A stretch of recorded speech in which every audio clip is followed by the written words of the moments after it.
The Justice Department has dropped its criminal case against a Maryland attorney accused of lying and using forged documents to get control of more than $12.5 million belonging to the government of Somalia, with prosecutors saying in a court filing that legal setbacks undermine their ability to prove the allegations. U.S. District Judge Paula Zines granted prosecutors' request to dismiss the 11-count indictment against Jeremy W. Shulman, 50, of Bethesda, and barred the government from reviving the charges. In a one-page motion on Friday, Justice Department trial attorney Allison L. McGuire and Assistant U.S. Attorney David I.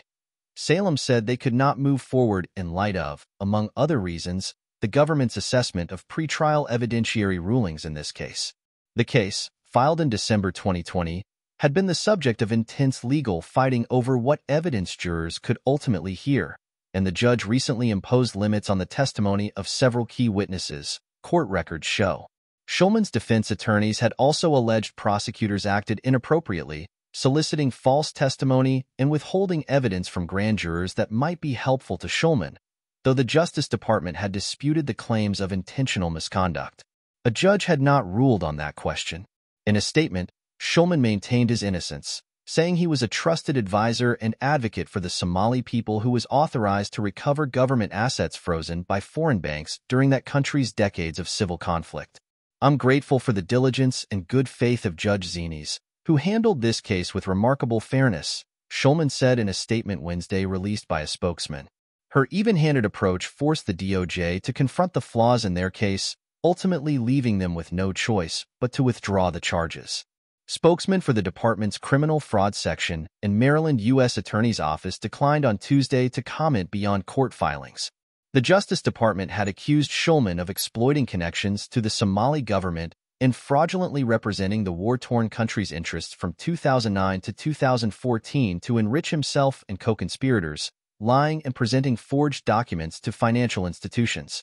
But Shulman asserted that he acted with full authorization from the Somali government, that his actions were transparent and resulted in the restoration of the country's $20 million gold reserve and recovery of over $9 million in cash assets to its central bank. The charges stemmed from events after the Somali Democratic Republic collapsed in the early 1990s amid a civil war. The Central Bank of Somalia then asked banks around the world to freeze financial assets belonging to the government to prevent withdrawals of gold and currency until a stable government returned to power. Prosecutors allege that starting in 2009, Shulman conspired to siphon off Somalia's assets with Ali Abdi Amalo, who had been Somalia's central bank governor when fighting broke out in 1991. Amalo had been appointed as an advisor to the transitional Somali government in 2009, but prosecutors say Shulman inflated Amalo's position and authority and inserted deceptive or incorrect information into documents to gain access to Somalia's assets. The United States launched the investigation after one of Amalo's successors as central bank governor, Yusra Abrar, left the country and resigned in November 2013 after only 7 weeks in the post.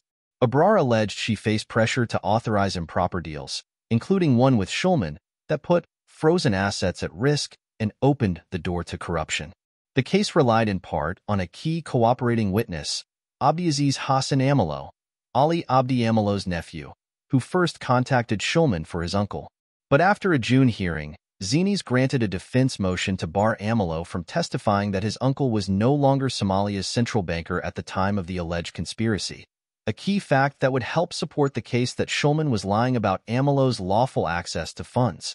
Zines said the nephew lacked sufficient personal knowledge to make that claim, and that it was not clear to her who was the central banker at the time, according to court records.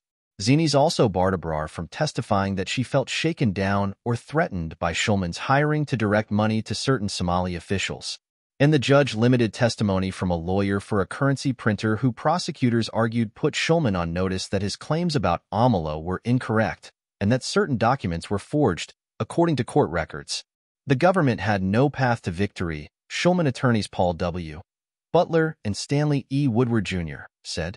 It was clear to Judge Zines that the evidence to support the charges against Mr. Shulman simply didn't exist, Butler said. Shulman's statement Wednesday said that his legal team had filed a motion, the substance of which is largely redacted, laying out evidence of serious prosecutorial misconduct, and was poised to file a second misconduct motion before Friday's developments. The papers depicted a prosecution team relying on coerced false witness testimony, suppressing exculpatory evidence, and deliberately omitting key testimony from senior Somali government officials who had conferred authority on Shulman, the legal team's statement said. Zines had not ruled on the motion before the case was dismissed. In court filings rejecting defense claims, the Justice Department fired back at what it called Shulman's many meritless accusations that the government solicited perjury and knowingly misled the grand jury. The Justice Department took seriously Zines's earlier findings, faulting the government for what it viewed to be investigative lapses, prosecutors wrote, but Shulman's allegation of a pattern of misconduct, including repeatedly suborning perjury, far exceeds those issues. The Supreme Court, they noted, has held that prosecutors are not required to present exonerating evidence to grand jurors when seeking charges.